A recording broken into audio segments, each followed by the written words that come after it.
शहर की ताजा तरीन व खास खबरों के लिए अमरावती मंडल न्यूज चैनल को सब्सक्राइब करें तथा बेल आइकन को जरूर दबाएं।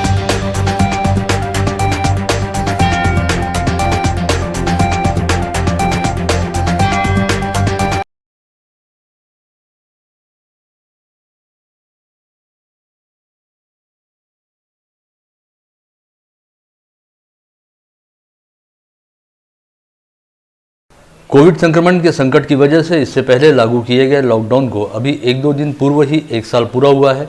वहीं अब हालात कुछ ऐसे बन रहे हैं कि महाराष्ट्र को एक बार फिर कड़े लॉकडाउन का सामना करना पड़ सकता है। इस समय देश में कोरोना से सर्वाधिक प्रभावित रहने वाले पहले 10 जिलों की सूची में महाराष्ट्र के 9 जिलों का समावेश है। ऐसे में महाराष्ट्र में कोरोना संक्रमण की स्थिति को काफी चिंताजनक माना जा रहा है, जिसके बारे में राज्य के मुख्य सचिव द्वारा कोविड संक्रमण स्थिति का जायजा लिया जा रहा है और संभावना जताई जा रही है कि होली से पहले राज्य के सर्वाधिक संक्रमित 10 से 15 जिलों में संपूर्ण लॉकडाउन घोषित किया जा सकता है। राज्य में इन दिनों कोविड संक्रमितों की संख्या दिनों दिन बढ़ रही है। वहीं रविवार 28 मार्च को होली, सोमवार 29 मार्च को धूलिवंदन तथा शुक्रवार 2 अप्रैल को रंगपंचमी का त्यौहार है। इस दौरान कोरोना का संक्रमण और अधिक फैलने की आशंका है। ऐसे में राज्य सरकार होली से पहले ही कुछ कठोर निर्णय लेने की तैयारी में है। इस आशय के संकेत मुख्यमंत्री उद्धव ठाकरे व स्वास्थ्य मंत्री राजेश टोपे द्वारा दिए जा चुके हैं। वहीं राज्य के मुख्य सचिव सीताराम कुंटे द्वारा राज्य के सभी संभागों में कोविड संक्रमण के संदर्भ में हालात की समीक्षा की जा रही है। अनुमान है कि शनिवार को होली की पूर्व संध्या पर राज्य के करीब 15 जिलों में कड़ा लॉकडाउन घोषित किया जा सकता है। जिन जिलों में लॉकडाउन घोषित किए जाने की उम्मीद है उनमें अमरावती जिले सहित अकोला, यवतमाल, बुल्ढाना, नागपुर, वर्धा, मुंबई, ठाणे, पुणे, नाशिक, औरंगाबाद, अहमदनगर, जलगांव, जालना व नांदेड़ इन जिलों का समावेश है। महाराष्ट्र में कोरोना संक्रमण को लेकर स्वास्थ्य महकमे द्वारा जताई गई आशंका के मुताबिक राज्य में आगामी 2 सप्ताह के दौरान जहां एक और कोविड संक्रमितों की संख्या बड़ी तेजी से बढ़ेगी और 4 अप्रैल तक राज्य में एक्टिव पॉजिटिव मरीजों का आंकड़ा 3 लाख तक पहुंच सकता है, वहीं दूसरी ओर इन 2 सप्ताह के दौरान रोजाना 1000 संक्रमितों की मौतें हो सकती हैं। इस दौरान कई जिलों में कोविड संक्रमितों का इलाज करने हेतु स्वास्थ्य सुविधाएं भी अपर्याप्त साबित होंगी। इसमें भी सर्वाधिक विकट हालत नागपुर, पुणे व मुंबई में रह सकते हैं। स्वास्थ्य महकमे द्वारा सभी जिलों से संकलित किए गए आंकड़ों से स्पष्ट हो रहा है कि इस समय प्रति सप्ताह कोविड संक्रमित मरीजों की संख्या में 1% से वृद्धि हो रही है। इन्हीं आंकड़ों के आधार पर राज्य के स्वास्थ्य विभाग ने आगामी 2 सप्ताह के बारे में अपना पूर्वानुमान व्यक्त किया है। विगत दिनों अमरावती संसदीय क्षेत्र की सांसद नवनीत कौर राणा ने शिवसेना सांसद अरविंद सावंत पर उन्हें जेल में डालने और महाराष्ट्र में कहीं पर भी नहीं घूमने देने को लेकर धमकाने का आरोप लगाया था, जिसे लेकर संसद में अपना स्पष्टीकरण देते हुए सांसद अरविंद सावंत ने कहा कि वे खुद इस मामले की जांच करने की मांग करते हैं। सांसद नवनीत राणा के मुताबिक जिस स्थान पर उन्होंने नवनीत राणा को धमकी दी वहाँ CCTV कैमरे लगे हुए हैं। ऐसे में उन कैमरों के फुटेज की जाँच की जानी चाहिए। वहीं सांसद नवनीत राणा द्वारा लगाए गए आरोपों को लेकर शिवसेना नेता संजय राउत ने कहा कि इन आरोपों में कुछ भी गंभीर नहीं है और सांसद नवनीत राणा इससे पहले उन पर भी ऐसे ही कुछ आरोप लगा चुकी हैं और यह सांसद नवनीत राणा की आदत में शुमार है। स्थानीय हिंदू स्मशान संस्था द्वारा संचालित हिंदू मोक्षधाम में स्थित गैस शवदाहिनी में गैस के जरिए पार्थिव शरीरों का दाह संस्कार करने हेतु अगले माह यहां पर तीसरी मशीन स्थापित कर दी जाएगी, जिसके लिए हिंदू स्मशान भूमि संस्था द्वारा संबंधित कंपनी के पास ऑर्डर बुक करने के साथ ही मशीन का अग्रिम भुगतान भी कर दिया गया है। इस आशय की जानकारी हिंदू स्मशान भूमि संस्था के अध्यक्ष RB अटल द्वारा दी गई है। हिंदू मोक्षधाम स्थित शवदाहिनी प्रकल्प में पहले ही 2 मशीनें कार्यरत हैं, जिसमें से एक मशीन में विगत दिनों कुछ दिक्कतें आ गई थी। इसी समय अमरावती के कोविड अस्पतालों में कोरोना संक्रमण के चलते बड़े पैमाने पर कोविड संक्रमित मरीजों की मौत हो रही थी, जिनके पार्थिव शरीरों का अंतिम संस्कार गैस शवदाहिनी में ही किया जा रहा था। लेकिन यहाँ पर एक ही मशीन उपलब्ध होने की वजह से कई कोविड संक्रमित मरीजों के पार्थिव शरीरों का अंतिम संस्कार पारंपरिक तरीके से लकड़ियों की चिता पर करना पड़ा। इस दौरान अन्य वजहों के चलते भी कई लोगों की मौतें हुई। ऐसे में हिंदू स्मशान भूमि में पार्थिव शरीरों के अंतिम संस्कार हेतु जगह कम पड़ने लग गई थी। अतः हिंदू मोक्षधाम संस्था द्वारा तुरंत ही दूसरी गैस शवदाहिनी को सुधार कर ठीक करते हुए यहाँ पर अब तीसरी गैस शवदाहिनी स्थापित करने के प्रयास किए जा रहे हैं। अमरावती महानगर पालिका तथा जिला स्वर्णकार संघ के संयुक्त तत्वाधान में बुधवार 24 मार्च से सराफा के कालाराम मंदिर स्थित सावित्रीबाई देवी बियाणी विद्या मंदिर परिसर में व्यापारियों के लिए कोविड जांच शिविर का आयोजन किया गया है। यह शिविर 25 मार्च को भी जारी रहा। बुधवार को हुए शिविर में 170 व्यापारियों ने अपनी RT-PCR टेस्ट कराई। वहीं गुरुवार को करीब 500 के आसपास व्यापारियों द्वारा यहाँ पर जाँच कराए जाने की संभावना है। स्थानीय जिला परिषद के सभागार में गुरुवार को जिला परिषद अध्यक्ष बबलू देशमुख की अध्यक्षता में स्थायी समिति की सभा आयोजित की गई। इस सभा में ग्रामीण इलाकों में रहने वाले नागरिकों को मिलने वाले घरकुल लाभ का मुद्दा प्रमुखता से उठाया गया और इसी मुद्दे को लेकर स्थायी समिति की सभा काफी हद तक गरमाई हुई नजर आई।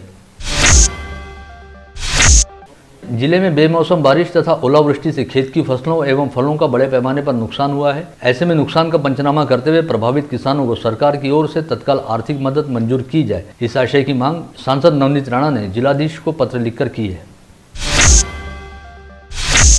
प्राथमिक शिक्षक समिति द्वारा शिक्षा विभाग को सौंपे गए ज्ञापन में मांग की गई है कि कोविड संक्रमण काल के दौरान शिक्षकों को स्वास्थ्य सर्वेक्षण सहित अन्य कई अतिरिक्त काम की जवाबदारी सौंपी गई है, लेकिन उन्हें किसी भी तरह की सुरक्षा सुविधा नहीं दी गई है। अतः कोरोना काल में कर्तव्य निभाने वाले शिक्षकों को बीमा सुरक्षा कवच दिया जाए।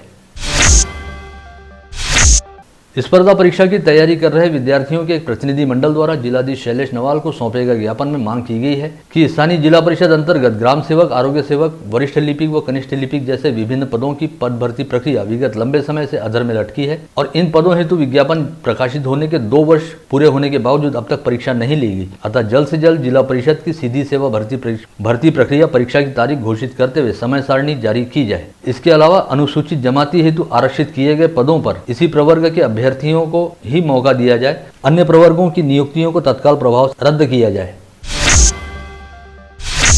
साईनगर प्रभाग 19 अंतर्गत नया अमरावती रेलवे स्टेशन व स्वाभिमान नगर परिसर में विगत अनेक वर्षों से मूलभूत सुविधाओं का अभाव है, जबकि इस परिसर में 500 से 600 परिवार रहते हैं जिन्हें कई तरह की समस्याओं का सामना करना पड़ता है। ऐसे में प्रशासन जल्द से जल्द इस परिसर में मूलभूत सुविधाएं उपलब्ध कराते हुए क्षेत्रवासियों की समस्याओं को दूर करे, इस आशय की मांग महाराष्ट्र नवनिर्माण सेना की शहर इकाई द्वारा निगमायुक्त प्रशांत रोडे को सौंपे ज्ञापन में की गई है। साईनगर प्रभाग क्रमांक 19 स्वाभिमान नगरमध्ये जवळपास 500 ते 450 घरं आहे। त्या कॉलनीमध्ये रस्ता नाही, स्ट्रीट लाईट नाही, नाल्या नाही, ज्या सुविधा लोकांना लागत असतात त्या एक पण सुविधा नाही आहे। याचं निवेदन आम्ही जवळपास 8 दिवसाआधी दिले होतं।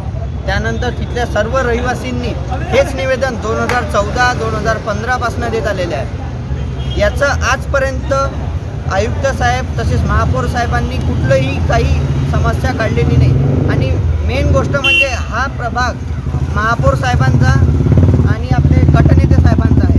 तर बा या लोकांकडे कोण लक्ष देणार? तिथल्या ज्या समस्या आहेत त्या तिथल्या बायकांना, महिलांना घेऊन आणि तिथल्या पुरुषांना घेऊन आज आम्ही महाराष्ट्र नवनिर्माण सेनेनी त्यांच्यासोबत इथे आंदोलनाच्या स्वरूपात आज आम्ही इथे आलेलो होतो। आयुक्तांकडे आम्ही एक विषय घेऊन आलेलो होतो, कारण बऱ्याच 5-7 वर्षापासून हा जो प्रभाग क्रमांक 19 आहे तिथले जे नगरसेवक आहे, पदाधिकारी असून सुद्धा त्या ठिकाणी जो रस्ते, नाले, त्याच्यानंतर अशा कुठच्या मूलभूत ज्या सुविधा आहे त्यांनी तो भाग वंचित आहे। सिंधी सोशल ब्यूरो द्वारा हर साल होने वाला होली मिलन उत्सव कार्यक्रम इस साल कोरोना की स्थिति के मद्देनजर रद्द कर दिया गया है। इस बारे में सिंधी सोशल ब्यूरो द्वारा जानकारी देते हुए कहा गया कि इस बार सभी पारंपरिक कार्यक्रमों को प्रशासन द्वारा जारी दिशा निर्देशों के मद्देनजर रद्द एवं स्थगित कर दिया गया है। अकोला जिले के कई कोविड अस्पतालों में इस समय ऑक्सीजन सिलेंडर को लेकर काफी हद तक किल्लत देखी जा रही है, जिसे दूर करने के लिए अन्न व औषधि प्रशासन सहित अकोला का जिला प्रशासन लगातार प्रयासरत है। इस बारे में मिली जानकारी के मुताबिक अकोला में ऑक्सीजन सिलेंडर की समस्या पैदा हो गई थी और पिछले कुछ दिनों से अकोला में कोरोना मरीजों की संख्या में भी लगातार इजाफा हो रहा था। ऐसे में यहाँ पर ऑक्सीजन की अच्छी खासी किल्लत देखी जा रही थी, जिसके बाद अकोला जिला प्रशासन द्वारा तुरंत दौड़ भाग करते हुए अमरावती के युवा उद्यमी हिमांशु वेद से संपर्क किया गया और श्री वल्लभ गैस एजेंसी के संचालक हिमांशु वेद द्वारा अकोला जिले को भी अमरावती से ऑक्सीजन गैस सिलेंडरों की आपूर्ति करनी शुरू की गई।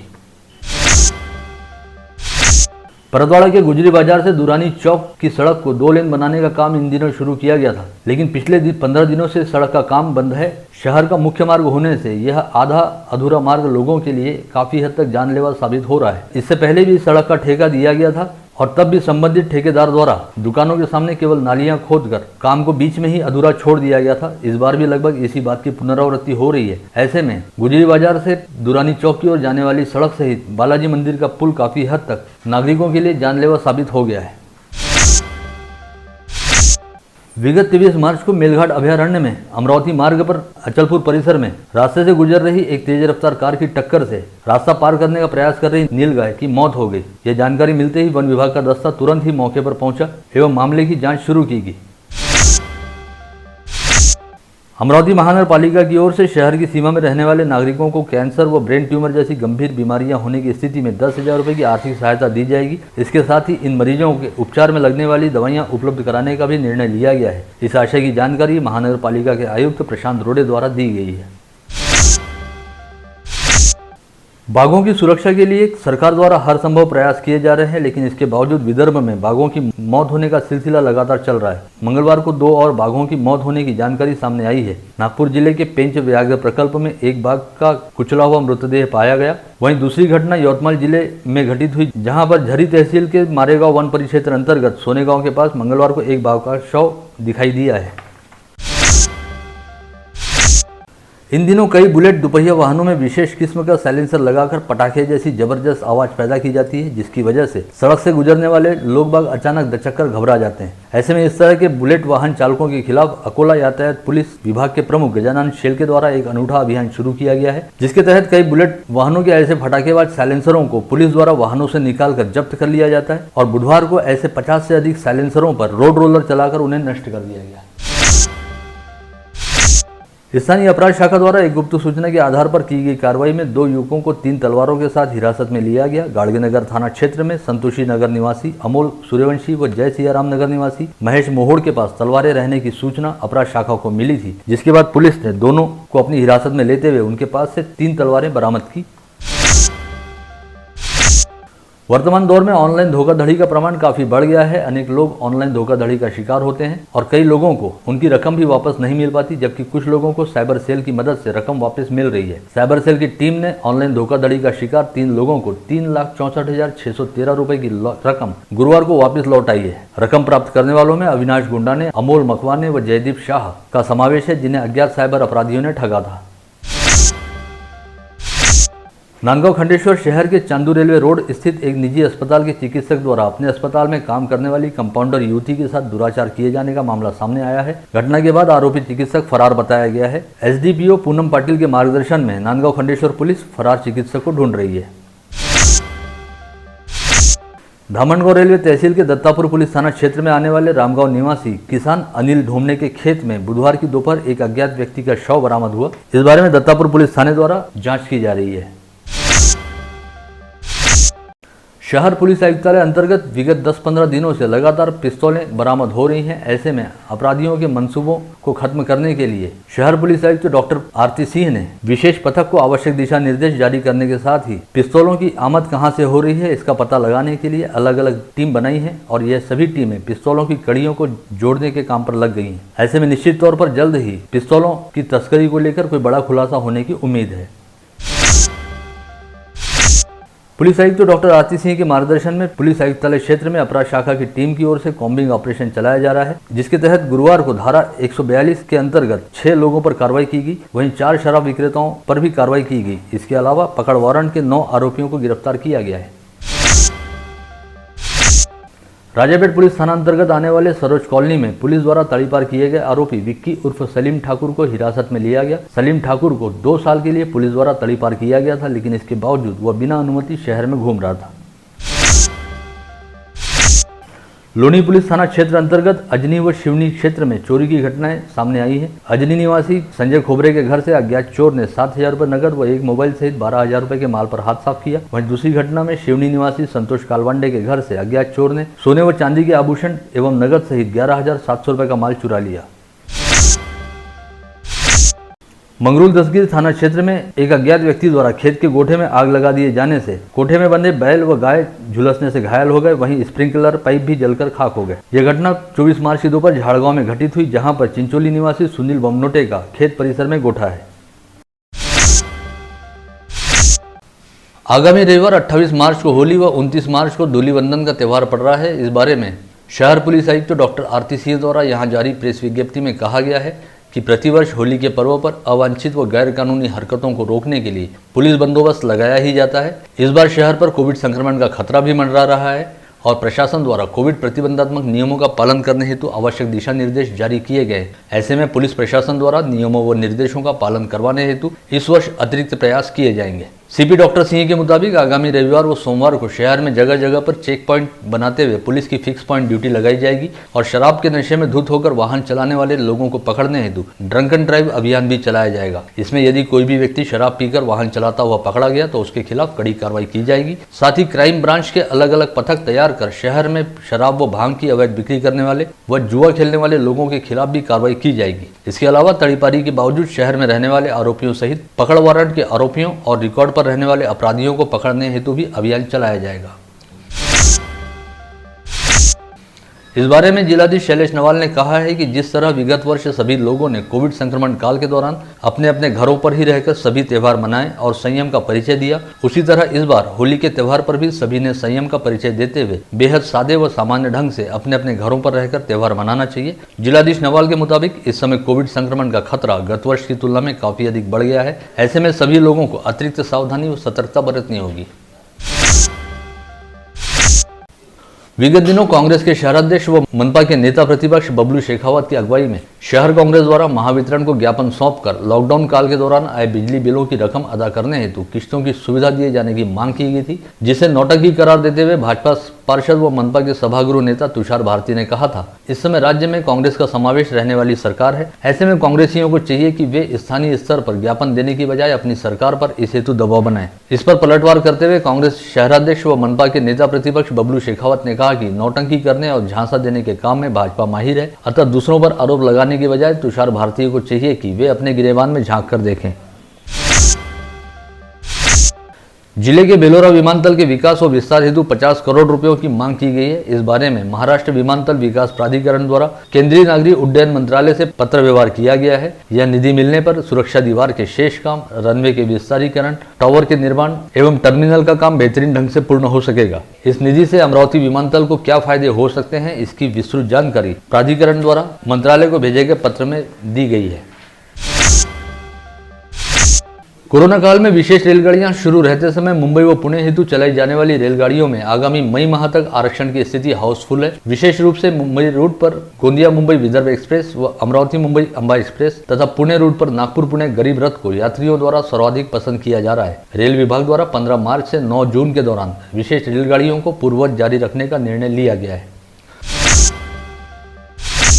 विगत वर्ष से शुरू हुए कोविड वायरस के संक्रमण से सभी क्षेत्र प्रभावित हुए हैं और हर क्षेत्र की अर्थव्यवस्था को नुकसान पहुंचा है। कोविड संक्रमण के खतरे को देखते हुए इस समय स्कूल व कॉलेज बंद हैं। वहीं भव्य दिव्य तरीके से विवाह समारोह आयोजित करने पर प्रतिबंध लगाया गया है, जिसकी वजह से राज्य परिवहन महामंडल के पास इस बार प्रासंगिक करार के आरक्षण हेतु बुकिंग नहीं हुई है। ऐसे में राज्य परिवहन निगम को करोड़ों रुपयों की आय से हाथ धोना पड़ा है। वर्ष 2019 में जनवरी से दिसंबर माह के दौरान जिले के 8 आगरों से 1590 ST बसों को प्रासंगिक करार पर आरक्षित किया गया था, जिससे राज्य परिवहन निगम को 28,62,85,056 रुपए की आय हुई थी। वहीं वर्ष 2020 में जनवरी से दिसंबर माह के दौरान केवल 283 बसें आरक्षित हुई, जिससे निगम को 53,14,931 रुपए की आय हुई। लेकिन वर्ष 2021 में एक भी बस प्रासंगिक करार के तहत आरक्षित नहीं हुई। ऐसे में आय होने का सवाल ही नहीं उठता।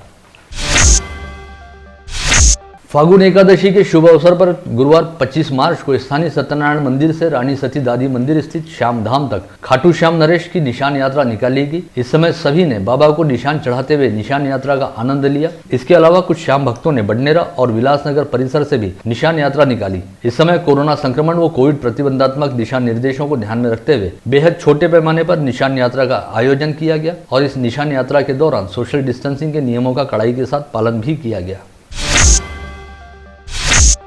इस समय समूचे विदर्भ क्षेत्र में कोरोना को लेकर हालात बेहद विस्फोटक होते जा रहे हैं। बुधवार 24 मार्च को समूचे विदर्भ क्षेत्र में रिकॉर्ड 6,995 नए संक्रमित मरीज पाए गए। वहीं एक दिन के दौरान 65 संक्रमितों की मौत हुई। इसमें सर्वाधिक 3,717 मरीज अकेले नागपुर जिले में ही पाए गए। साथ ही नागपुर में बुधवार को एक दिन के दौरान 40 संक्रमितों की मौत हुई है। नागपुर में अब कोरोना संक्रमितों का आंकड़ा 2 लाख के स्तर को पार कर गया है। वहीं विदर्भ क्षेत्र में अब तक कुल 4,32,074 पॉजिटिव मरीज पाए जा चुके हैं।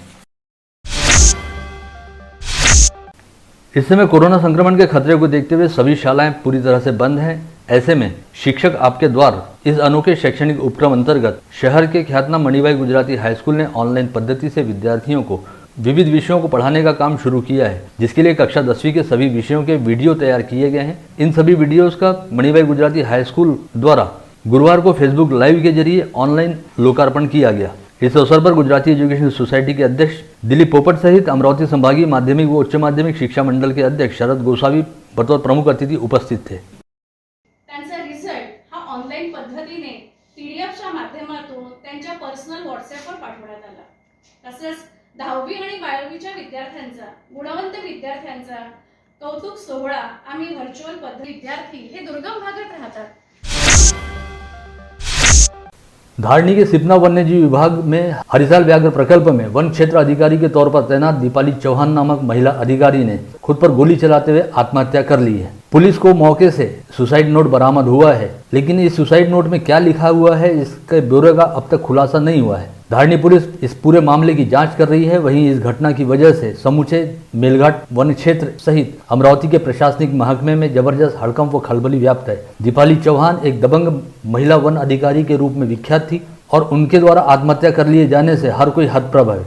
याद दिला दें कि 1 माह पहले धारणी में एक पुलिस सब इंस्पेक्टर ने भी फांसी लगाकर आत्महत्या कर ली थी। एक ही माह के दौरान किसी अधिकारी द्वारा आत्महत्या किए जाने का यह दूसरा मामला है जिसे लेकर काफी हैरत जताई जा रही है। हालांकि दबे स्वर में कहा जा रहा है कि दीपाली चौहान अपने वरिष्ठ अधिकारियों के दबाव से तंग आ गई थी और शायद उन्होंने इसी दबाव के चलते अपने सर्विस रिवॉल्वर से खुद पर गोली चलाते हुए आत्महत्या कर ली है। तलेगांव दशासर व ग्रामीण अपराध शाखा पुलिस ने गुरुवार को यवतमाल देवगांव रोड पर नाकाबंदी करते हुए ट्रक से खाकी पैकेट में भरकर ले जाया जा रहा 42 किलो गांजा जब्त किया। यह कार्रवाई गुरुवार की शाम 4:30 बजे के दरमियान की गई। इसी के साथ आज का बुलेटिन यहीं समाप्त होता है। कल दोबारा आप सभी से मुलाकात होगी ऐसे ही कुछ खास खबरों को लेकर। तब तक के लिए नमस्कार।